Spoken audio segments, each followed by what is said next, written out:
Você achou o Salmo 46?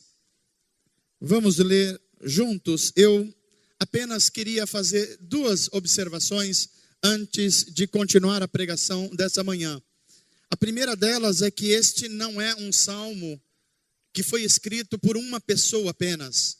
Ele não foi escrito por Davi, o rei. Ele também não foi escrito por Moisés, o libertador, o legislador.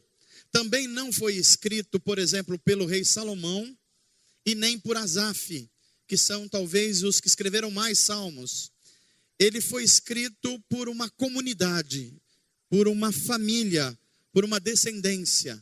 A descendência dos filhos de Coré. Coré ou Corá, dependendo da versão bíblica, foi um pai de um clã, de uma família. E ele levou essa família a amar a Deus.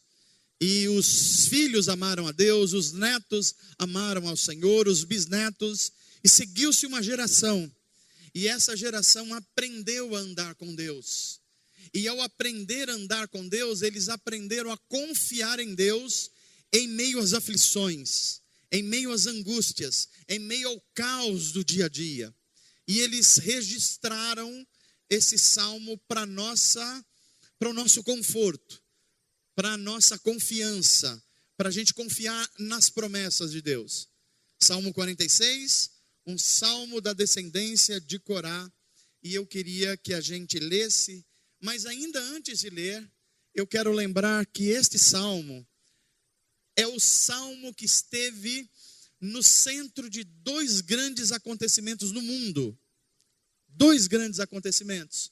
Um deles é o salmo que foi a principal meditação de Martinho Lutero, o reformador, quando ele estava sendo caçado literalmente, caçado pela política, caçado pela má religião, estavam querendo ceifar a sua vida, porque ele acabou ensinando, ainda como um padre católico, que a salvação vem de Deus, que é a justiça de Cristo que nos torna reconciliados com Deus, e que a salvação vem apenas pela fé em Jesus Cristo.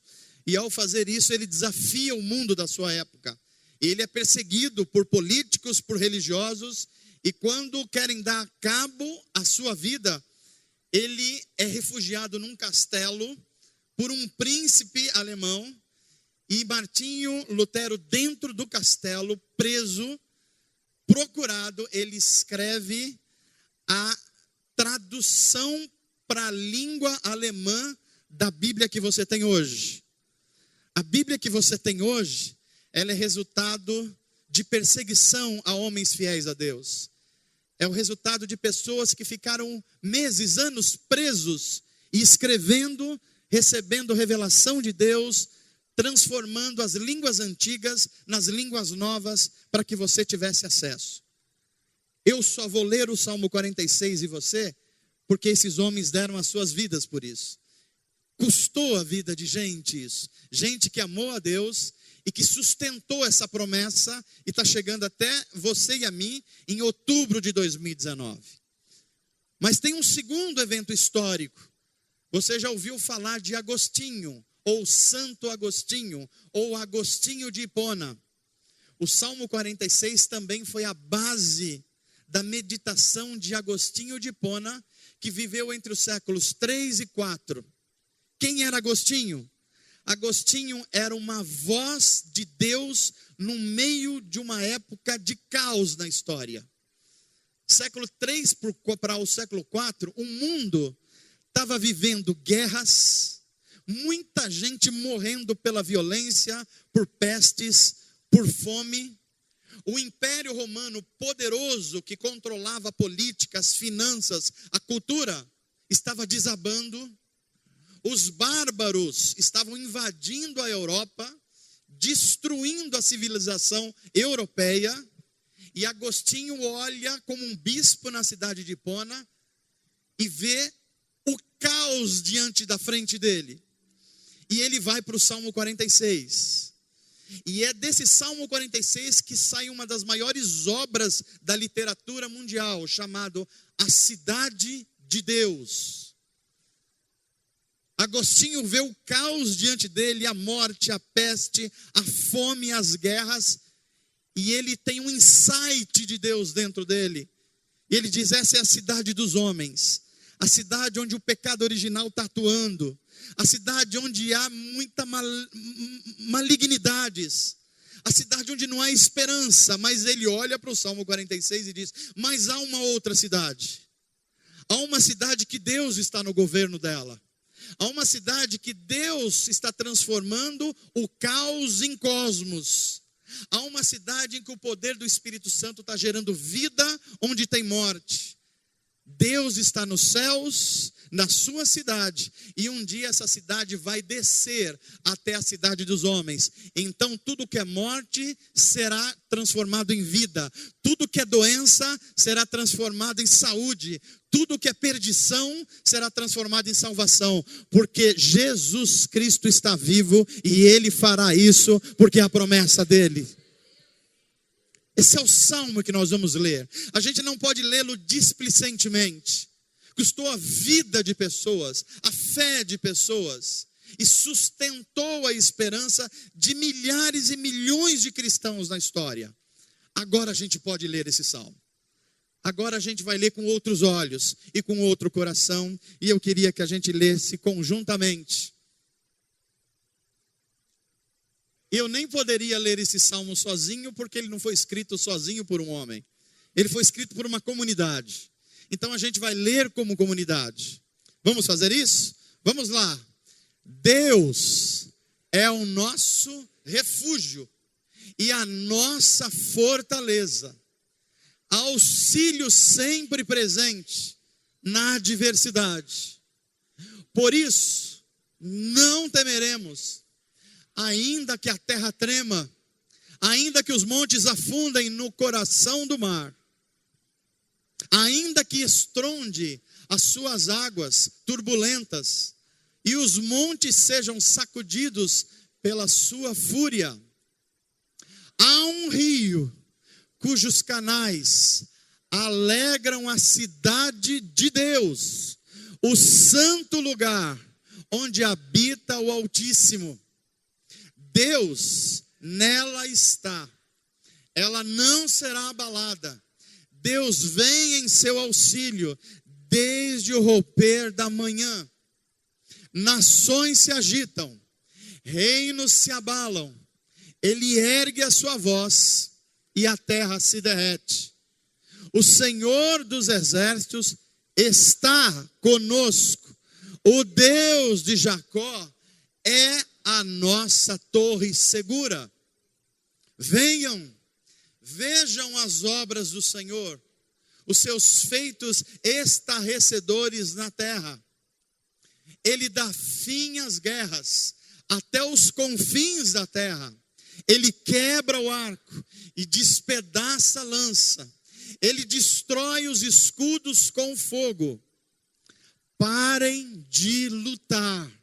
Saibam que eu sou Deus. Serei exaltado entre as nações, serei exaltado na terra. O Senhor dos exércitos está conosco. O Deus de Jacó é a nossa torre segura. Amém. Amém. Amém. Glória a Deus. Essa palavra está diante de nós hoje, como ela esteve há centenas de anos na vida e nos momentos de caos e tragédia ao longo da história humana. Mas cada geração precisa abraçar essa fé. Cada geração precisa ter uma experiência com esse Deus. O seu avô, o seu pai, pode ser um testemunho de vida, mas não pode viver a sua experiência pessoal com Deus. É você que tem que vivê-la. É você que tem que experimentá-la. É você que tem que tornar real esse poder da ressurreição em você, o poder do Espírito Santo. E eu quero hoje nem tanto pregar, mas refletir sobre a bênção do Salmo 46. A bênção daqueles que, vivendo no meio de um caos pessoal, no meio de uma tragédia pessoal, ousam olhar por esperança as promessas de Deus. E é por isso que eles não desanimam. É por isso que eles olham com confiança para o futuro.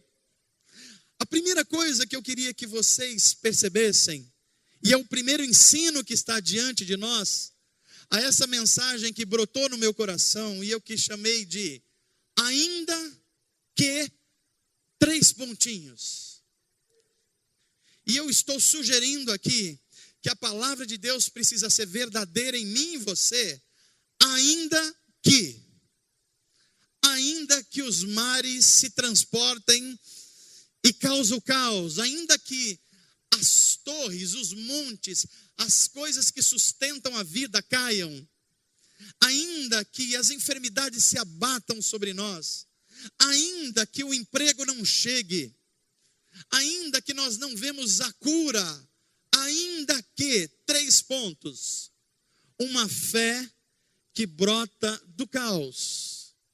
E quando nós olhamos para essa comunidade que escreveu o Salmo 46, os descendentes de Corá, nós vemos que primeiro de tudo, eles desenvolveram na sua caminhada com Deus uma convicção. Fé não é a quantidade de versículos que você sabe ou decora. Fé é uma convicção inabalável em quem Deus é. Quem é Deus? Um Deus que está no controle da história, no governo do mundo. E que mesmo o caos não é páreo para Deus, porque Deus pode transformar o caos em cosmos. Deus pode transformar a aflição. Deus pode fazer que uma noite de choro se transforme numa alegria verdadeira pela manhã. Então essa comunidade se junta e eles falam, em primeiro lugar nós temos uma convicção, Deus. Quem é Deus? Deus é aquele, como Jefferson nos disse aqui, que construiu todas as coisas, que através do poder da sua palavra fez tudo que nós conhecemos, e que mais do que isso, Deus é o Deus revelado em Jesus Cristo. Eles ainda não sabiam, mas nós já sabemos, que o Deus de Israel não é um Deus que vive longe, através da lei de Moisés. O Deus da Bíblia é aquele que se revelou em Jesus Cristo e veio viver entre nós e nos ensinou a viver e deu a vida por mim e por você. É por isso que hoje nós devemos ter uma percepção maior de quem Deus é. Quem Deus é? É o Deus que em Jesus Cristo trouxe a vida eterna para os seres humanos e é por isso que a gente pode crer nele. E aí, a comunidade dos filhos de Corá diz, Deus é o nosso refúgio e a nossa fortaleza. Quem é que precisa de refúgio? Quem é que precisa de uma fortaleza? É quem está no meio da guerra. Quem é que precisa se refugiar? É quem está no meio do desespero. Quem é que precisa de uma cabana para se proteger? É quem está no meio ou na antessala do desespero. E é por isso que os salmistas olham para a vida deles e dizem assim, tem os exércitos, tem as armas, tem as políticas, mas nada disso é o nosso refúgio. Deus é o nosso refúgio, a nossa fortaleza. Ele é socorro bem presente. Em que hora? Na hora da angústia e da aflição. Você crê nisso? Eles estão olhando para gerações futuras e diz, há um Deus, e Ele é onde nós nos escondemos. É por isso que o outro salmo vai dizer, aquele que habita no esconderijo do Altíssimo vai descansar. Vai descansar por quê? Porque não tem problemas? Porque não tem guerras? Não, porque ele está escondido debaixo da sombra do Deus que é Altíssimo. Essa é a primeira coisa que o versículo 1 nos diz, uma convicção, Deus está presente no meio da aflição. Você pode dizer isso e lembrar alguém que está perto de você, que pode estar vivendo uma aflição, um caos, um medo, diz assim, Deus está no meio da tua aflição. Não se esqueça disso. Ele não saiu para almoçar. Deus não saiu para fazer uma visita no cosmos. Ele está no meio da nossa aflição. É por isso que você está vivo. É por isso que você está de pé. Porque Deus está no meio da nossa angústia, trabalhando por nós e em nosso favor. A segunda coisa que nós vemos nesse salmo, escrito por uma comunidade, é que o ambiente que nós vivemos não tem alegrias constantes. Você já percebeu que no mundo que eu e você vivem, todas as nossas alegrias são passageiras? Você já percebeu que no momento você está tendo a alegria de um filho que nasceu, mas daqui a alguns anos você está chorando por um adolescente que não ouve mais você? Em um momento nós estamos vibrando porque abrimos um empreendimento, um negócio, ou conseguimos uma melhoria na carreira profissional. Mas num outro momento nós estamos chorando porque fomos despedidos, ou porque os negócios não deram certo como a gente pensou. Isso é um mundo caído. Isso é um mundo em que o pecado afetou não só o ser humano, mas afetou as estruturas da sociedade, a cultura humana, a política humana.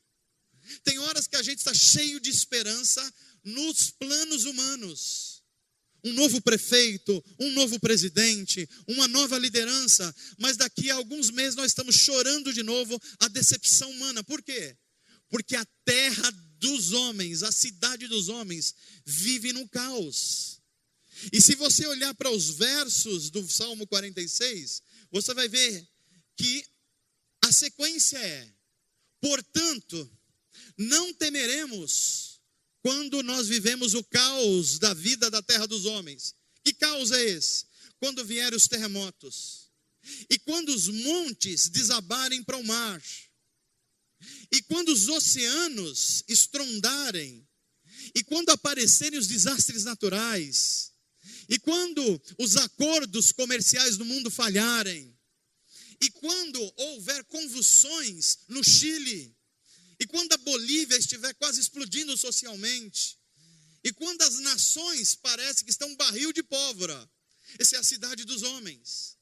E os salmistas continuam dizendo: mesmo que o oceano estronde e espume, mesmo que os montes estremeçam, enquanto as águas se elevam.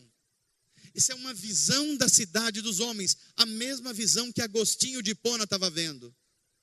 Império Romano caindo, as doenças sem controle, os homens invadindo as cidades, estuprando mulheres, matando crianças. Ele diz: essa é a cidade dos homens, mas há uma outra cidade. Deus está no céu, e Deus não está de longe vendo esse caos sem atuar. E aí o salmista vem e apresenta uma cidade nova. Ele tem uma antivisão do que será a nova criação. Então ele diz assim no verso seguinte, pode ser o item 3 agora: os céus, a cidade de Deus, diferentemente do caos da cidade dos homens, é uma cidade que vive em plena harmonia. E essa harmonia da cidade de Deus ele descreve no verso seguinte, que diz assim: há um rio.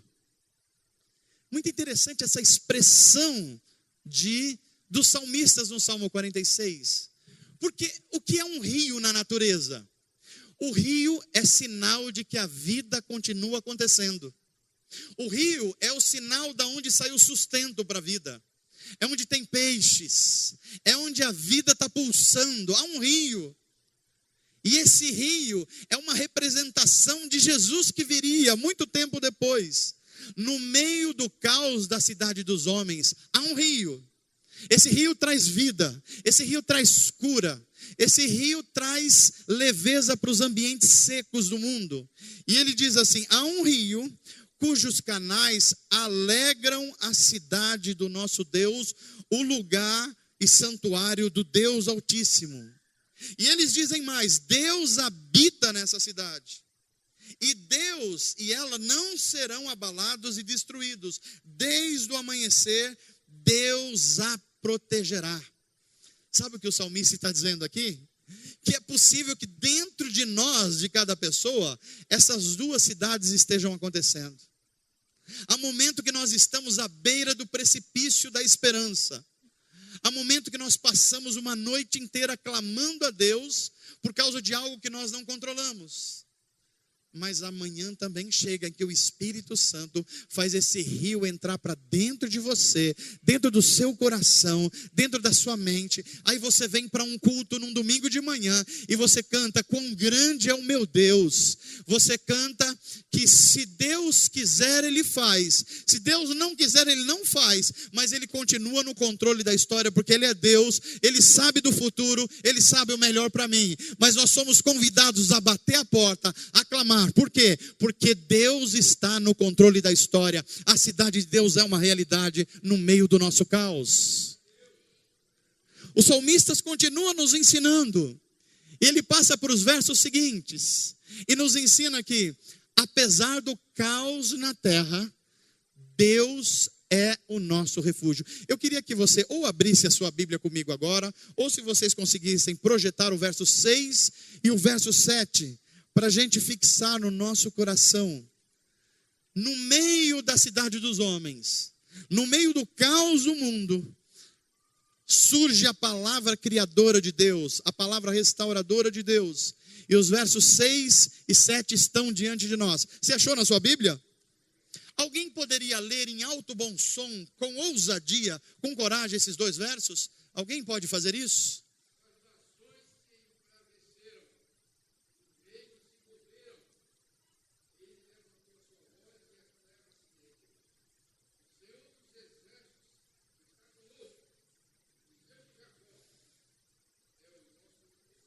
Amém, amém.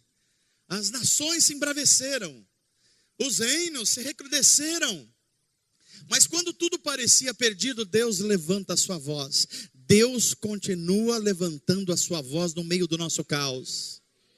Não é a palavra dos homens, não é a minha palavra, é a palavra dele. É por isso que a Bíblia vai dizer que basta uma palavra de Deus e o caos se transforma em harmonia. É por isso que nós estamos cultuando esse Deus vivo. Não é um Deus dos nossos antepassados apenas. É o Deus do Jefferson, é o Deus do Manu, é o Deus do Mário, é o Deus do Henrique, é o Deus da Maria, é o Deus do João. É um Deus que está vivo hoje, dizendo para mim e para você: apenas basta uma palavra minha e o caos pode se transformar em harmonia para a glória de Deus, para o teu bem. Esse é o Deus da comunidade de Corá. É o Deus que se revela com esse poder de transformar a esperança em algo vivo e nos levantar o ânimo. E a gente olha e diz assim: ainda que os montes caem, as estruturas políticas falhem, ainda que eu não consiga aquilo que eu achava que era para o meu bem. E é aí que nessa palavra ainda que surge uma fé genuína. A fé genuína não surge quando você pede todas as coisas e todas as coisas chegam para você. A fé genuína chega quando você fala assim: Senhor, eu preciso disso, eu quero isso. O Senhor é o meu paizinho querido e eu preciso disso. E às vezes Deus graciosamente diz: essa vontade está de acordo com a minha vontade, então eu vou fazê-la. Mas tem hora que a vontade de Deus é muito maior que a nossa vontade. E aí que surge a fé verdadeira. É aquela fé expressa na oração de Jesus no Getsemane, que ele diz assim: Pai, se possível, passa de mim esse cálice, passa de mim essa aflição, passa de mim essa angústia, passa de mim esse senso de quase desespero, mas, contudo, todavia, seja feita a tua vontade. Por que a tua vontade? Porque a tua vontade sempre é boa, é perfeita e agradável para a minha vida e para a minha história. Você é capaz de glorificar a Deus diante disso? Ainda que eu não me apartarei de ti, ainda que as coisas não funcionem do jeito que eu estou querendo, eu não me afastarei dessa fé. Ainda que o caos se estabeleça, eu creio que o Senhor está no governo da cidade de Deus. E um dia essa cidade vai vir e tomar o lugar da cidade dos homens. Porque Jesus Cristo ressuscitou, nós temos essa certeza que isso acontecerá na história, na nossa história. Amém, gente? O salmista continua nos ensinando. E aqui eu já parto para o final dessa mensagem. Que no meio dos nossos desesperos, a gente precisa lembrar que há um Deus, que é o nosso socorro e que é a nossa fortaleza. E a gente precisa olhar não para o nosso presente, não para o nosso presente. Eu repito isso para você com toda a força que eu posso fazer nessa manhã. A fé se expressa não pelo que está acontecendo no seu presente, no seu momento, mas a fé se expressa por aquilo que Deus disse, e é por isso que você já está olhando no futuro, porque no futuro Deus já está lá. Amém, gente? Você precisa lembrar alguém nessa manhã, para você descansar o seu coração, porque o futuro, Deus já está lá e Ele sabe muito bem como resolver isso. Você pode dizer isso para quem está perto de você? Diga assim: Deus já está lá. Sabe o futuro que você está com medo? Deus já está lá. E Ele já disse que vai ser bom. A história vai terminar bem. Porque Jesus Cristo veio e ressuscitou. E Ele é Senhor da história. Amém? Você crê nessa realidade? É a palavra de Deus se tornando viva para nós hoje. Deus vai colocar o caos em ordem. Então ele olha para o final, e aí vem a palavra de Deus. Os versos seguintes dizem assim: venham, contemplem as gloriosas obras do Senhor, vejam como Ele traz destruição sobre o mundo. Ele acaba com as guerras, você precisa lembrar disso. Deus é o Deus que acaba com as guerras em toda a terra. Deus é aquele que quebra o arco e corta a lança e as destrói no fogo. E aqui vem uma mensagem maravilhosa. Aqui a fala do salmo passa dos salmistas para o Deus do salmista. E talvez mais do que nunca eu e você precisamos ouvir esse verso seguinte. E sabe o que diz esse verso seguinte? Aquietai-vos e sabei que eu sou Deus. Você precisa ouvir essa palavra nessa manhã. Você precisa colocá-la dentro do seu coração. Sabe a noite difícil que você teve? Aquietai-vos, o Senhor está lutando em teu favor. Sabe o problema insolúvel? Aquietai-vos, Deus está agindo. Às vezes Deus não está falando, mas Ele nunca deixa de estar trabalhando. Às vezes nós queremos ouvir a voz de Deus, e Ele diz assim: confia em mim, que embora você não esteja ouvindo, eu continuo trabalhando sobre a tua vida, sobre a sua história. Aquietai-vos, acalme-se, não entre no desespero. Há um Deus que está no controle da história. A cidade de Deus virá sobre a cidade dos homens. E Ele diz: serei honrado entre todas as nações. Por quê? Jesus Cristo vai responder isso no Novo Testamento. Porque a minha palavra, podem passar os céus, podem passar a terra, pode passar as gerações, pode passar o mundo político, pode passar todas as esperanças humanas, mas aquilo que eu disse vai se cumprir, porque eu zelo pela minha palavra. Aquietai-vos e sabei que eu sou Deus, e eu serei exaltado entre as nações. E a comunidade de Coré, expressando a sua fé, termina assim o Salmo 46, com uma promessa. O Salmo começa com um medo, com uma angústia. O Salmo começa com uma aflição, com um caos, mas ele termina em bênção. Ele termina em promessa. Ele termina com uma visão de futuro esperançosa. Por quê? Porque Deus existe. Porque Deus está no controle das coisas. Então eles se reúnem. E no último verso, o verso 11, eles dizem assim: olha a beleza desse texto. O Senhor E aqui vem uma nova palavra: dos exércitos. Se não bastasse um Deus todo-poderoso, é um Deus que governa os exércitos celestiais. Quando eu estou diante de um texto desse, o meu coração se enche de esperança, porque a Bíblia vai dizer que eu não estou sozinho, que tem uma plateia de seres angelicais do meu lado. Aliás, a Bíblia vai dizer que os anjos do Senhor fazem o que mesmo, gente?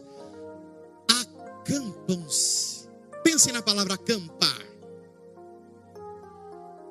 Quem acampa não é quem está passando, não é quem já passou aqui, está saindo, mas alguém que fala assim: olha, nós vamos fazer aqui a nossa habitação, aqui tem suprimento, aqui tem água, aqui você não está no sereno, aqui tem uma cabana para a gente ficar. Os anjos do Senhor estão acampando ao nosso redor, no meio do nosso caos. E eles terminam dizendo: o Deus de Jacó é o nosso refúgio. Eles apelam para a história.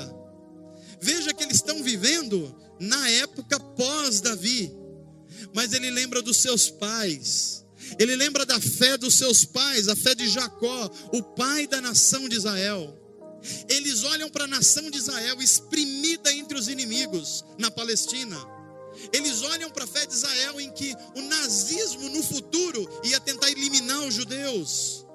Eles olham para o plano que Deus usou a vida de Esther para os judeus não serem exterminados. Eles olham para a história e dizem assim: assim como Deus de Jacó atuou, livrando a nossa nação do caos, o Deus de Jacó será o nosso refúgio. Você crê que o Deus de Jacó está sobre a sua vida? Você crê que esse mesmo Deus está sobre a sua vida, gerando harmonia no meio do caos? Mas deixa eu dizer uma coisa: você ainda é mais feliz do que a comunidade de Coré. Sabe por quê? Porque eles conheciam Deus. Eles conheciam o Deus dos seus pais, inclusive de Jacó. Mas Jesus Cristo não tinha vindo ainda. No Novo Testamento nós somos apresentados um Deus que não é só um Deus distante, mas que Jesus ensinou a gente a chamar de Pai. Meu Pai. Jesus mandou a gente orar assim: Pai nosso. Não é um Deus distante, não é só um Deus de Jacó, mas é um Deus que é meu Pai.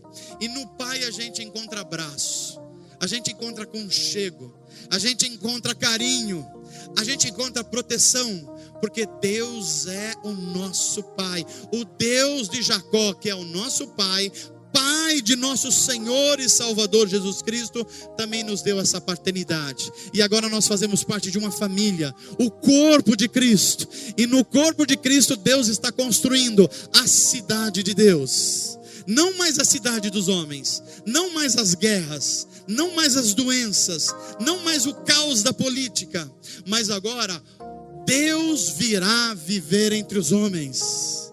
E é por isso que a orquestra tocou hoje: Ele vem, o rei vai voltar, e quando o rei voltar, a cidade de Deus virá com ele. A beleza do Apocalipse é que a história vai terminar bem, Jefferson, que a cidade de Deus virá. Eu não sei, você talvez tenha aprendido que um dia você vai para o céu, mas deixa eu dar uma notícia muito melhor do que essa para você. Como assim, pastor? Tem uma notícia melhor do que ir para o céu? Tem, na Bíblia Sagrada tem. Não é só você que irá para o céu. A Bíblia vai dizer no Apocalipse que o céu virá até você, que a nova Jerusalém vai descer. Quando Cristo ressurreto vier para colocar ordem no nosso caos, não só Ele virá, mas os seus santos anjos. O reino de Deus será pleno. E aí nós vamos ver a realidade, aquela palavra que está no finalzinho da Bíblia: toda lágrima do nosso rosto Ele vai enxugar. Esse é o Deus do Salmo 46. Esse é o Deus que muda o caos para o cosmos. É o Deus que transforma a história pessimista numa história que tudo vai terminar bem. E eu queria, com a última palavra dessa manhã da minha mensagem, você lembrasse alguém que está próximo de você de uma promessa. Olha para a pessoa para quem você vai falar, que está precisando ouvir isso. Diz assim: eu tenho uma boa notícia para você, porque Jesus Cristo veio E porque Jesus Cristo voltará, o teu caos tem tempo para terminar. Porque Ele virá, o Rei virá, e toda lágrima, toda decepção, todo sofrimento, todo mal entendido, todo problema vai findar, porque o Rei vai trazer a nova cidade. Creia nisso, para a glória de Deus. Esse é o nosso Deus.